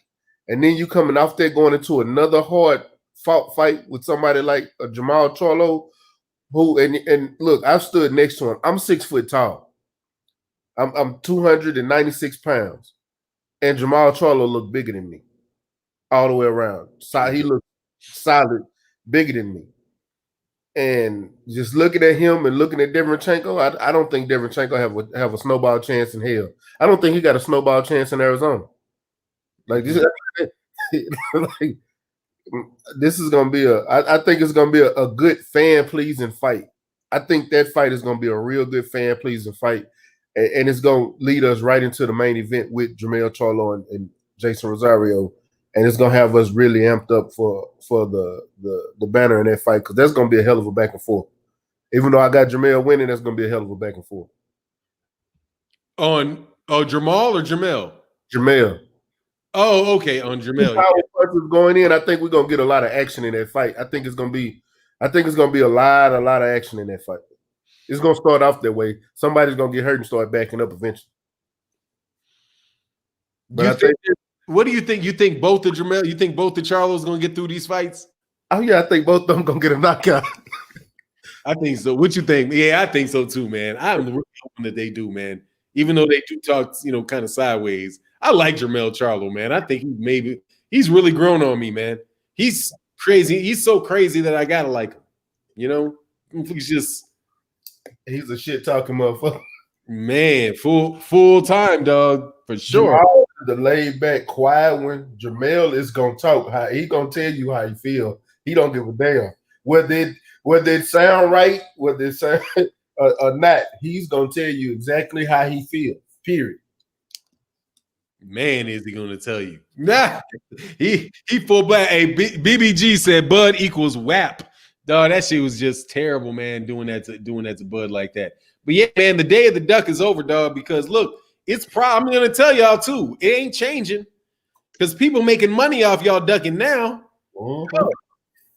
You know what I mean? Like, dog, it's not gonna go back, man. Shit is not gonna go back. It's these shows where people are like really focused. Did you guys get a chance to see BFTB? I hate that BFTB couldn't make it on there today, but dog, BFTB is really doing some real groundbreaking shit on his channel, dog. Like that I don't know where he's going with it, but man, he broke down these rankings this last week in such detail, dog. That's not the first time he did that too. Yeah, like the movement and how this. He exposed a lot of things with these ranking systems. He's been doing this for a while now. He did it at heavyweight. Yeah, he did it at heavyweight. Started doing it at heavyweight. He started. Yeah. Maybe I didn't see it. Like I didn't check that. I didn't see him talk about the funny movements, but because that ranking system is full of shit. Like it doesn't even need to be there. Yeah, it doesn't need to be there. Based on what he said, dog, that shouldn't even exist. That's not a ranking system. That's just your opinion of the day. Yep. That's not a rankings. That's not a system at all. Because you're just putting people where the fuck you want to. There's nothing systematic about it. If you can't predict what somebody's going to be ranked off of their last fight, that's not a system. And that's what I think would actually people ask a lot of times, like, what would really help? Like, what rules would help make boxing better? Dude, if they could make those sanctioning bodies have the same, like, have uniform ranking rules, like uniform ranking criteria. This fighter, if number one does this and this is where he goes to. But it doesn't even, it seems like they're just like, they just take anything that they feel can, like they might take shit like the size of their next potential fight into consideration. This shit is just fucking terrible. What about Demetrius Andre, man? People still talk about him. Man, he's happy underachieving, man. Damn. That's another guy, man. I interviewed 2 of his coaches, and even one of his coaches said he get beat by Jermell Charlo. Like, it's what? Really? You remember when his pad man, the one that was in the corner when he got the belt, Coach Adam? No, wait, he said that though? He said that on my live. Oh shoot. I missed that. Jamal knocked him out. Oh my God. Then his strength and conditioning coach had to come back and do a PR. Friday. The next week, he didn't like that. He was all in my inbox on Instagram. Oh boy. Demetrius Andre, strength and conditioning coach. After I interviewed Coach Adam, his strength and conditioning coach hit me up, wanted to come on so he could do PR and make up for what Coach Adam was saying. Yeah. Hey, man, I'd love to see that fight, though. That's a really good fight. I mean, I'd love to see that fight. Demetrius Andre didn't want the fight with Jermell. Yeah. Me backed off the fight with Jermell, so I got to give him, I got to sanction his ass too. He said, "What boxing and barbecue? Said, what else you expect from a dude named Doodoo?" Man, that's fucking. They ain't Doodoo, dog. It's Boo Boo, man. Boo Boo. Doodoo. But they're both shit, Fannon. Yes, they are. But Boo Boo, Doodoo. Oh my God, Boo Boo is, at least there's some reason to be named Boo Boo. There ain't. I saw that last comment by TZ Frank. There, you're right. Yeah, blood also exposed these ranking systems. They're full of crap. Yep. Been doing them for years. He been manning the spreadsheet. The spreadsheet's all about the ranking system and how the ranking system is so jacked up, man. It's crazy. So what's up, man? Y'all got to give me some questions in the comment section. Doo doo, poo poo, boo boo, all the same. He said that shit's all the same, dog. It's all the same. All right, man. So 10 questions from the chat, dog. Super chats get preference, but really it's going to be whichever ones come up first. If you want to get skipped with a super chat, don't worry about it. I'm just going to read the first 10 coming off, man. Like, dog, I've been fucking up so bad with my super chats all week, dog. Like, terribly, terribly, terribly, man. All right, so here's the first one. And we're gonna go. Only one person's taking a question at a time. Right. The GOAT said, "Why is that motherfucker look so familiar in that picture? Who looks more promising right now, Boots or Ortiz? Must be Virgil Ortiz." So that question will go to Drew Titan. All right, who looks more I'm gonna say Boots. Man, maybe I'm still buzzing off of what I saw last night. But I've been watching Boots for a minute, and in comparison to, I'm already in my mind comparing to how he would fare up to the quote unquote top competition at 147, and we can make a case for him right now, But I think Boots is definitely more promising than Ortiz. Just to get right to it, I think he's definitely more promising. He's a big kid. He's young. Is that because you're racist? I'm pro-black. And I got to go with my brothers first. And pro-Negro shit. Yeah, I got to do that. Because I only love me. I only love my kind. I'm not wishing that I don't know, Ortiz, dies in a car fire or anything like that. I'm not going to take any unnecessary shots, because all lives matter. All lives matter. All lives matter. We got to keep it fair, because there's bad people on both sides. But you know, I mean, I gotta go with my guy Boots. You know, power to the people, Black Fist. You know, Black Fist with the Afro pick.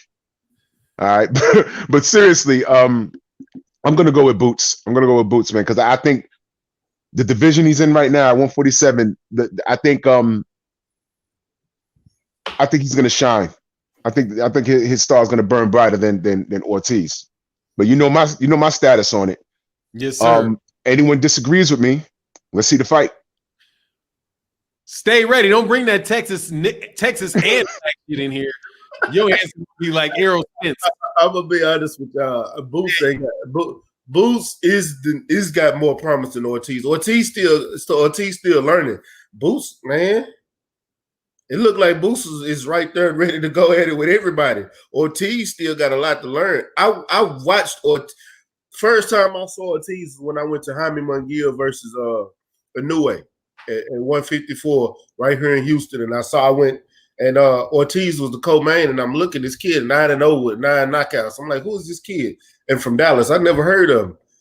I beat the shit out of whoever he was fighting. That made me a fan. I started watching him. But you can see, like in his last fight, I was upset because it was so much that he left on the table. Left hook was open all night against the dude he fight. Left hook all night. How do you not see that as a fighter? You know, a lot of people was telling me Robert Garcia wasn't in his corner because of COVID. I'm like, that makes no excuse. That dude right hand was down. That left hook was open all night, and you just didn't even capitalize on it to the later rounds. Like whoever was in the corner should have saw that. I don't think he's got too much to learn in a short amount of time while Boots is already there. Yes, sir. Hey, man, stay ready. Put your link for your channel in the description in the thing, man, so people can go subscribe to you, man. All right. Yeah. Because are you over your 1,000? Yeah, I'm over the 1,000. I'm at 1181 right now. Oh, that's what's up. Cool. Make sure you subscribe because I was just checking. That's what's up, man. Cool. Yeah, but put your thing and everybody can get there and know your show, man. And because you do really good work, man. Really good work, man. Appreciate it. Hopefully, if everything go right, we should start getting some boxing back going here, and I'm start going back to these fights again because we're supposed to do a local pay-per-view we're gonna do on Facebook. You talking about in Houston? Yeah, they're gonna do a pay-per-view fight, and all it's gonna cost is $1 just to watch the fight on Facebook. It's a partnership they're doing with Facebook right now. Well, I'm gonna behave so I could watch because every time I turn around, Facebook suspended my account because I'm always saying something crazy. Hey, Frank Cook Hoy said, "Big ups to you, Fannon and LDBC. I'm on the road all the time as a truck driver, so I don't get to watch a lot of fights. You guys help keep me current. Thanks, much love, man. Thank you so much, man, for your support. Thank you very much. And that truck driver shit, dog. Let me tell you about them truck drivers. That's why I do over 10-minute videos. Like over 20 was too tough." To do like 20 minutes on one video is just like, it's too tough because I do too many videos. But that's why I make sure that those, that's for the truckers, man. In the live streams, you guys will really be surprised how much support we get from the trucking community, to listen to shows like this, man. So thank everybody out there driving in the truck, man. Thank you guys for supporting and make sure you drive and make sure you guys drive safe, be safe, So what was your question? The last thing was Drew. What is there a topic that you wanted to talk? Oh, I'm sorry. There was someone comment in the comment section about Boots versus Errol Spence Jr. I don't think Boots is ready for Errol Spence. I don't think he's ready for that now. I think like that's a little much, man. He needs to hold up because I think he loses to Errol right now. Mm-hmm. Off what I saw last night. I don't know. Well, I'll put it this way: like he ain't gonna beat him based off what I saw last night, just off what I said, what I saw last night. Because Errol just does. It's so much pressure, man. It's like it's always coming. He doesn't give you a break. There ain't no pot shotting. Even though Jaron Ennis showed that he don't necessarily need the pot shot. He can counter. He can time. He can punch in between. But I just don't think the time is for him yet, though, man. But I don't want to get everybody's take on that because I want to get to if there's a question that you had, something you wanted to cover. Drew? No, nothing in particular, but nothing as it pertains to boxing. You know, I have a lot. You know, nothing in reference to the boxing. I don't want to take the show left. So yeah. No, thanks for not taking it left. I appreciate that, man. I know that is hard sometimes, man. I've had to discipline myself about doing that. I'd have all kind of live streams where I'd spend 15, 20 minutes talking about something not related to boxing, which is kind of unfair to people that come, do come for boxing. Right. Dog, my thing is, this is going to be a tough question because I'm being Negro. I have reached the point, dog, with this boxing stuff that I have I've hit the old man stage as a boxing fan. I'm so sick of dumb shit that I just have to say it, dog. I really do support black fighters. So what is your black racists top 10 pound for pound list? Because if you got all top 10 pound for pound list and it's all black, you've got to be a racist. But I'm asking you for it. Give me your top 10 black fighters. Of all time? No, right now.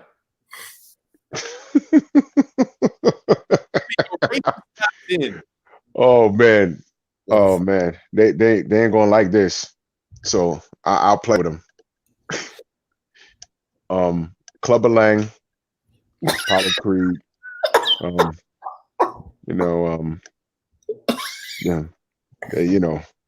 Zeus, not your dog, but the big nigga that fought Hulk Hogan in the movies, Tiny Lister, shit like that.